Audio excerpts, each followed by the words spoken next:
नमस्कार साथियों आज के टॉपिक में हम आपको एक बहुत ही महत्वपूर्ण कानून बताने जा रहे हैं जो कि बिल्कुल नया कानून भी है साथियों कि अब अगर अवैध कब्जा किया तो अवैध कब्जा वाले की खैर नहीं। बीएनएस 111 जो कि नया कानून है साथियों।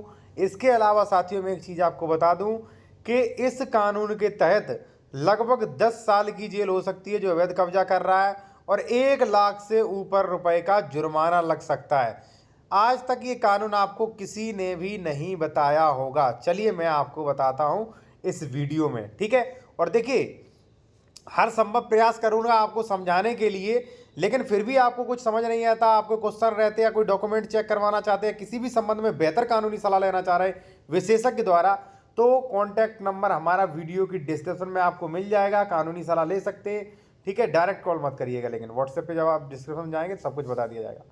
देखिए साथियों, वैसे तो मैं एक चीज आपको बता दूं साथियों कि अवैध कब्जा हटवाने के लिए कई सेक्शंस हैं। मैंने फिर बताऊं और फिर बता दूं, जैसे मान लीजिए एग्जीक्यूटिव मजिस्ट्रेट्स को भी पावर है 164 में, ठीक है, 165 में, ठीक है। और इसी के साथ साथ साथियों अन्य पावर्स भी हैं, अन्य जो है धाराओं में भी इसका प्रावधान किया गया है अवैध कब्जा हटवाने के लिए। जैसे मान लीजिए 5 है,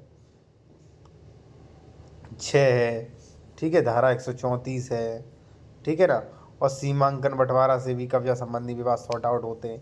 तो भाई कई कानून हैं, लेकिन इस कानून में आपको बता रहा हूं अगर किसी व्यक्ति ने आपकी जमीन पे कब्जा कर लिया है तो अब पुलिस द्वारा आप एफआईआर भी करवा सकते हैं, ठीक है। एफआईआर करवा सकते और उसको खदेड़ा भी जाएगा और उस पर जो है सजा भी होगी। चलिए मैं आपको बताता हूं क्या प्रावधान है।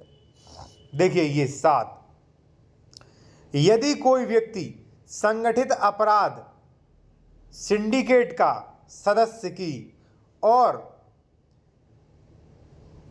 की ओर से या किसी भी समय ऐसी किसी जंगम संपत्ति स्थावर संपत्ति को कब्जे में लेता है, मान लीजिए मकान वगैरह जगह आपकी कब्जे में ले ली उसने, ठीक है, जिसका वह समाधान प्रद लेखा नहीं दे सकता है और उसका वह डॉक्यूमेंट्स नहीं दे सकता है कि कैसे मालिक बना, तो ऐसी अवधि के कारावास से दंडनीय होगा जो कम से कम 3 वर्ष की होगी। साथियों ध्यान रहे, कम से कम 3 वर्ष से कम तो होगी नहीं, किंतु 10 वर्ष तक की हो सकती है, ठीक है। और ऐसे जुर्माने के लिए भी दायी होगा 1 लाख रुपए से कम का नहीं होगा, ठीक है, अधिकतम कुछ भी।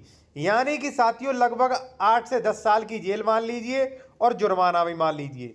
इसलिए साथियों जो व्यक्ति आपकी जमीन पर कब्जा कर रहा है, ठीक है, और जो व्यक्ति कब्जा किए हुए हैं उनसे मैं यही रिक्वेस्ट करूंगा कि अभी आपके लिए अवसर है कि अगर आप मान लीजिए आप किसी जमीन पे कब्जा किए हैं या कर रहे हैं तो आप समझ जाइए धारा 111 जो है नए कानून में नए तरीके से जोड़ दी है साथियों। 1 जुलाई 2024 से ये धारा लागू हो गई, कानून बन गया था, ठीक है ना, सभी पे लागू हो गया। तो अभी आप स्वयं कब्जा छोड़ दीजिए।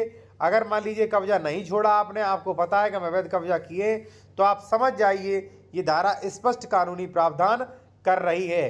अब देखिए यही नहीं कि सिविल कोर्ट चलेगा, मुकदमा होगा, पुलिस अरेस्ट करके ले जाएगी, जेल में डालेगी और न्यायालय जो है वो सजा भी आपको सुना सकता है, ठीक है। आप समझ जाइए अब, ठीक है। और कोई भी मान लीजिए बेहतर कानूनी सलाह लेनी है आपको, कोई डॉक्यूमेंट चेक करवाना है, कोई जमीन खरीद रहा है या खरीद चुके हैं वो आपको चेक करवाना है कि जमीन विवादित वगैरह तो नहीं, सरकारी केस तो नहीं चल रहा, करवा सकते। कॉन्टैक्ट नंबर वीडियो के डिस्क्रिप्शन में हमारा मिल जाएगा साथियों।